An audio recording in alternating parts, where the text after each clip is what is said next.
Imagine being told your little girl has only days left to live. Imagine holding her frail body, watching her fight for every breath, while the very people sworn to save lives turn their backs. This wasn't just a tragedy of illness, it was a tragedy of injustice. A wealthy mother in Los Angeles thought money and influence could shield her child from despair, but even her power meant nothing when prejudice stepped in. As doctors dismissed the one person who could help, the clock kept ticking toward an unthinkable end. Yet in the shadows, a man everyone overlooked carried a secret so powerful it could change everything. But would anyone believe him before it was too late? Stay with me, because what unfolded next shattered a family, exposed a system, and proved that sometimes the hero is the one no one expects. Emily Crawford had everything most people could only dream of. She lived in an elegant Los Angeles estate where polished marble floors reflected the glow of chandeliers, and manicured gardens stretched farther than the eye could see. To the outside world, she embodied privilege. A millionaire businesswoman, admired for her success, envied for her lifestyle. Yet inside her home, her world was unraveling in ways no amount of wealth could repair. Her 5-year-old daughter, Grace, had always been the light of her life. With sparkling eyes and boundless laughter, Grace filled the Crawford mansion with joy that no material possession could ever match. But that joy was slowly slipping away. A rare liver disorder had taken hold of her small body, stealing her energy day by day. Once lively and playful, Grace now spent most of her time in a hospital bed, her tiny frame overshadowed by wires and machines meant to keep her alive. Doctors at the city's most prestigious hospital gave Emily devastating news. Nothing more could be done. The only hope was a liver transplant, and even that chance was vanishingly small. Finding a match for a child so young, with a condition so rare, bordered on impossible. Emily listened in disbelief as medical experts told her to prepare for the inevitable. For the first time in her life, she realized money, power, and influence could not bend reality. In those quiet hours at the hospital, Emily's world narrowed to the sound of Grace's labored breathing. She would sit by the bedside, holding her daughter's fragile hand, silently pleading for a miracle. But miracles never seemed to come. What Emily didn't notice at first was the presence of a man who watched from the margins of her life. Daniel Morales, the Crawfords' personal driver, had been with the family for only 6 months. To Emily, he was courteous, efficient, and invisible in the way employees of wealthy families often became. He drove Grace to school, ferried Emily to board meetings, and waited outside without complaint. He blended so seamlessly into the background that few ever wondered who he really was or what stories lived behind his calm expression. Daniel had his own quiet rhythm. Every morning, he polished the sleek black sedan until it gleamed. Every evening, he disappeared into a modest apartment far removed from the grandeur of the Crawford home. On the surface, his life seemed ordinary, defined by service and routine. But beneath that routine was a man carrying scars not visible on his skin, but etched into his spirit by years of rejection and prejudice. Daniel was no ordinary driver. Long before he slid behind the wheel of the Crawfords' car, he had walked the halls of medical schools, his mind sharpened by textbooks and endless hours of study. He had dreamed of becoming a doctor, a healer, someone who could save lives. And for a time, it looked as though nothing could stop him. His grades were exceptional, his professors admired his precision, and patients who met him during training praised his compassion. But the world he entered was not built to welcome men like him. Hospitals, residency programs, and hiring committees judged Daniel not by his ability but by his background. A black man from a poor neighborhood, he was told time and again he didn't fit the profile of the doctors they wanted representing their institutions. Quietly, doors closed in his face. Slowly, the dream he carried began to slip away, replaced by the painful truth that sometimes talent and determination weren't enough in a world stacked against you. So Daniel did what he had to do. He survived.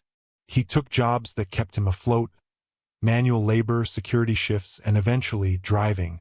To the world, he was just another employee behind the wheel. But the knowledge he carried never faded, and neither did the ache of what had been stolen from him. And now, fate had placed him inside the home of a family whose daughter was dying from a condition he understood better than most. He knew the medical system, he knew its blind spots, and he knew something else, something Emily could not yet imagine, that might change everything. As Grace's health declined, Daniel remained in the background, silent and watchful. He drove Emily to countless hospital visits, listening to her grief spill into phone calls. He carried her luggage when she traveled for consultations with specialists. He even lifted Grace gently into the car when she was too weak to climb in herself. All the while, a storm raged inside him. He recognized the signs of time slipping away, the narrowing window in which a transplant might work. But who would believe him? To Emily, he was only a driver. To the hospital, he was a man with no standing, no authority, and no voice. Still, Daniel carried within him a secret, one that could mean the difference between life and death for the little girl upstairs. The Crawfords had no idea that the quiet man who waited at their front gate could be the very person capable of saving Grace. And soon, circumstances would force Daniel to step out of the shadows and reveal a truth that would shock everyone, setting into motion a chain of events that would not only decide Grace's fate, but also expose the deep prejudice buried in the system meant to protect her. Emily Crawford thought she had reached the end of every possible road. The doctors at the most prestigious hospital in Los Angeles gave her nothing but silence, pity, and the faint shake of their heads. Grace's condition was worsening by the day. Machines beeped steadily, measuring oxygen and heart rate, each number a reminder that time was slipping away. Behind the quiet composure of the hospital staff, Emily sensed something more chilling: indifference. They had already written her daughter off. And when one final conversation ended with the words, "There's nothing more we can do," Emily felt her chest tighten as if she couldn't breathe. Daniel Morales had been standing just outside the door, invisible as always. He carried Grace's favorite blanket, folded neatly over his arm, waiting for the moment Emily would need it. But inside, his heart raced. He knew there was one option left, an option no one in this hospital would ever consider because of who he was. Years earlier, during his medical training, Daniel had discovered he carried one of the rarest blood types in the world. It was a genetic anomaly that made him compatible in ways most people weren't. For a child like Grace, whose condition demanded the perfect match, he could be the answer. He could save her. But when Daniel quietly stepped forward and offered to be tested, the reaction was immediate and devastating. The doctors glanced at each other, smirking as though they had heard something absurd. One shook his head. "You don't understand how complicated this is," he said, dismissing him with a tone of authority. Another muttered about ulterior motives. To them, he wasn't a man offering to risk his life for a child. He was a driver, a black man from nowhere, daring to insert himself into a world he didn't belong to. Emily watched in confusion as the staff brushed him off, their words dripping with condescension. At first, she believed them. Why would her driver claim something so extraordinary?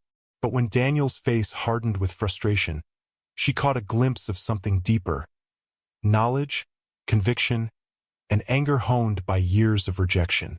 That night, while the city lights flickered beyond the hospital window, Daniel wrestled with his choices. He had sworn never to expose himself to this kind of humiliation again. He had promised himself he would bury the dream that had been stolen from him. But how could he watch Grace fade away when he carried the very gift that could keep her alive? Unable to bear the thought of silence, Daniel picked up his phone and dialed a number he hadn't used in years. On the other end, a voice answered with surprise: Dr. Michael Turner, an old college friend who had become the director of the pediatric transplant unit at St. Francis Children's Hospital in Nevada. Daniel explained everything: Grace's condition, the doctor's refusal, the ticking clock.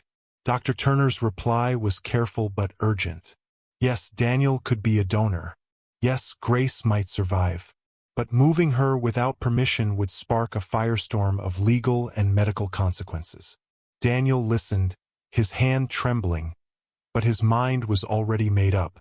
Rules and reputations meant nothing if a child's life was slipping away.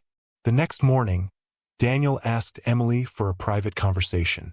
She hesitated. After all, what could her driver possibly say that mattered now?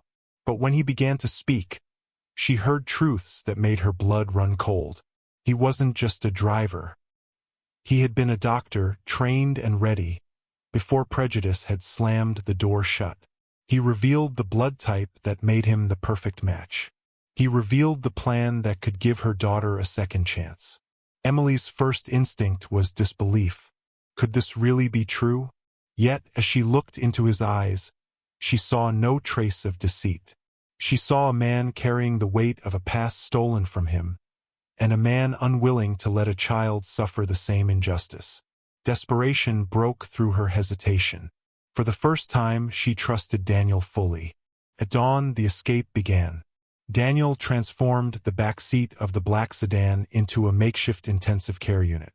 Oxygen tanks, monitors, and carefully prepared medication filled the space where leather seats once gleamed. Emily sat beside Grace, clutching her daughter's small hand, while Daniel gripped the wheel with quiet determination. The desert highway stretched endlessly ahead, every mile a gamble. They stopped every 2 hours so Daniel could check Grace's vitals, adjust the oxygen flow, and stabilize her fragile body. Emily watched in awe as he worked, not like a driver improvising, but like a doctor who had never lost his skill. For the first time, she saw him not as an employee but as the one person fighting with everything he had for her daughter's life. But danger lurked in every decision. If the hospital discovered what they had done, lawsuits and even criminal charges could follow. If Grace's condition worsened mid-journey, there would be no backup. And if Daniel's old friend failed to prepare in time, all of it would collapse in tragedy.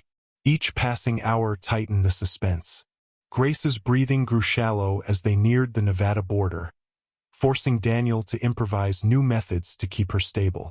Emily's heart pounded with fear that they might lose her before reaching the hospital. And yet Daniel never wavered. His hands were steady. His voice was calm. His resolve was unshakable. By the time the neon lights of Nevada came into view, Emily realized she had placed her daughter's fate in the hands of the one man everyone else had dismissed. The journey was nearly over, but the hardest part had not even begun. Because inside St. Francis, an operation awaited that would push Daniel to the very limits of his courage, his skill, and his willingness to risk everything. And when the operating room doors closed behind him, the question hung in the air like a blade. Would Grace survive the night, or would the prejudice of the past claim one more innocent life? The moment Grace was wheeled into the operating room, the weight of every choice crashed down on Emily Crawford. She stood frozen in the hallway, staring at the heavy doors that had swallowed her daughter, while machines beeped faintly from behind. This was no longer about money, privilege, or influence. It was about whether her little girl would still be alive when the sun rose again. Inside, Daniel Morales pulled on the surgical gown, gloves, and mask that felt both foreign and familiar. He hadn't stepped into a sterile room like this in years, yet his hands remembered what his heart had never forgotten. The bright lights glared down on him, exposing him not as a driver, not as a forgotten dream, but as a doctor reclaiming the purpose the world had stolen. Dr. Michael Turner led the team, his voice crisp, directing every movement. But he gave Daniel space. Space to stand beside him, space to assist, space to prove with every motion that his skill had never left. And in that space, Daniel became what he was always meant to be, a healer. The first incision was made. A hush fell over the room as blood surged, monitors spiked, and the delicate transplant began. Hours blurred into each other. Every stitch, every clamp, every measured breath carried the weight of a child's fragile life. Sweat gathered beneath Daniel's mask, his muscles trembling from the pressure, but his hands never faltered. Meanwhile, Emily sat alone in the waiting area, clutching Grace's stuffed rabbit to her chest. She thought about every time she had dismissed Daniel as just another employee, about how blind she had been to the quiet dignity he carried. And she thought about the hospital back in Los Angeles, the one that had refused him, refused her, refused Grace, because of nothing more than prejudice dressed up as professionalism. Her anger burned alongside her fear, mixing into a storm that left her trembling. As the surgery reached its midpoint, complications struck.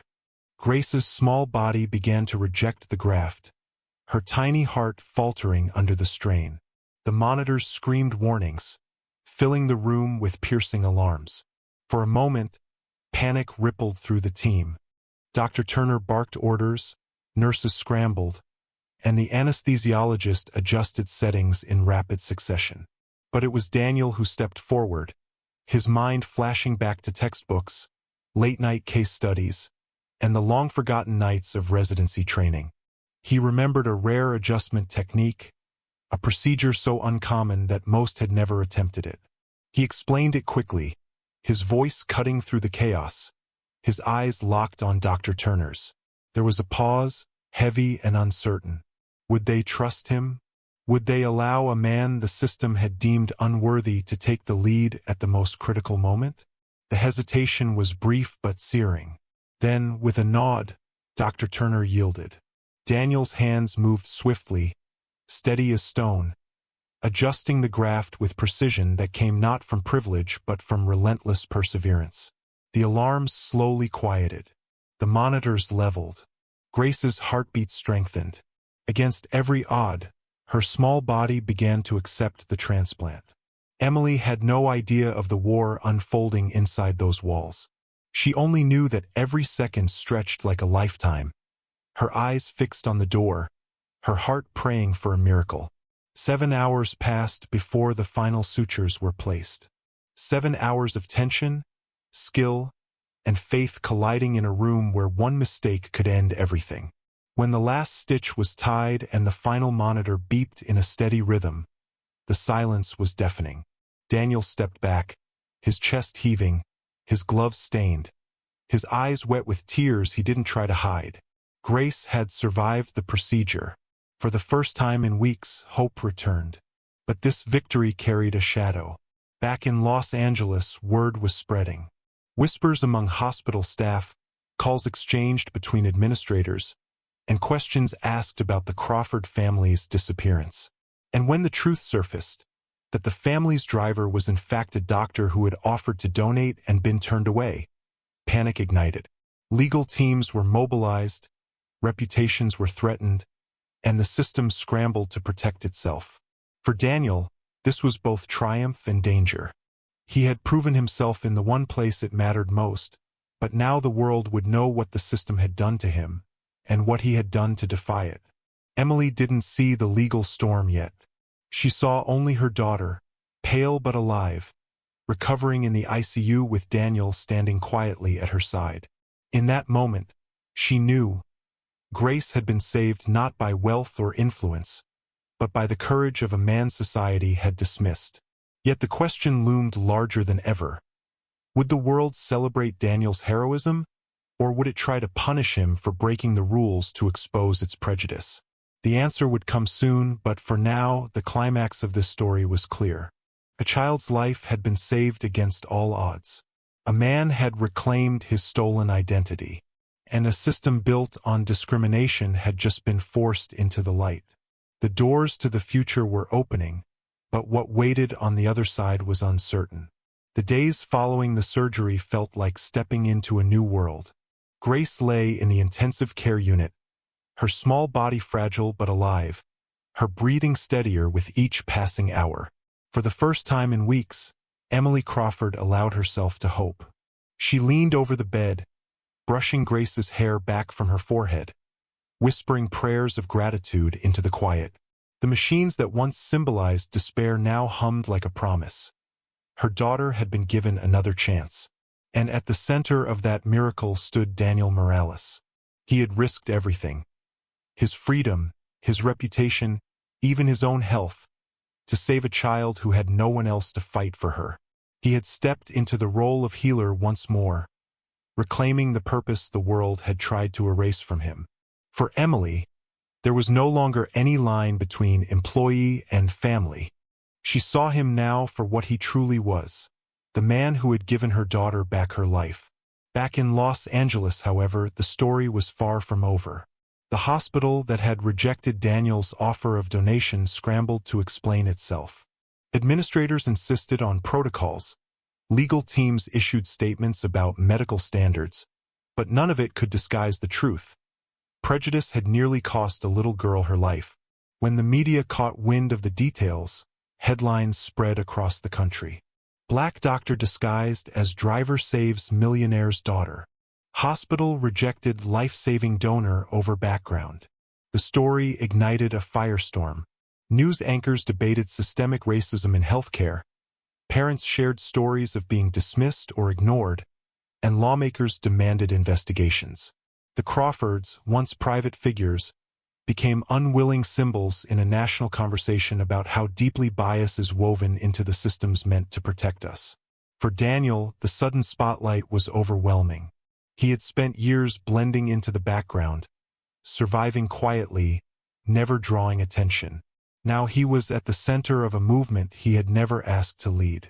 Yet as cameras followed him, as reporters pressed microphones to his lips, one message crystallized in his mind.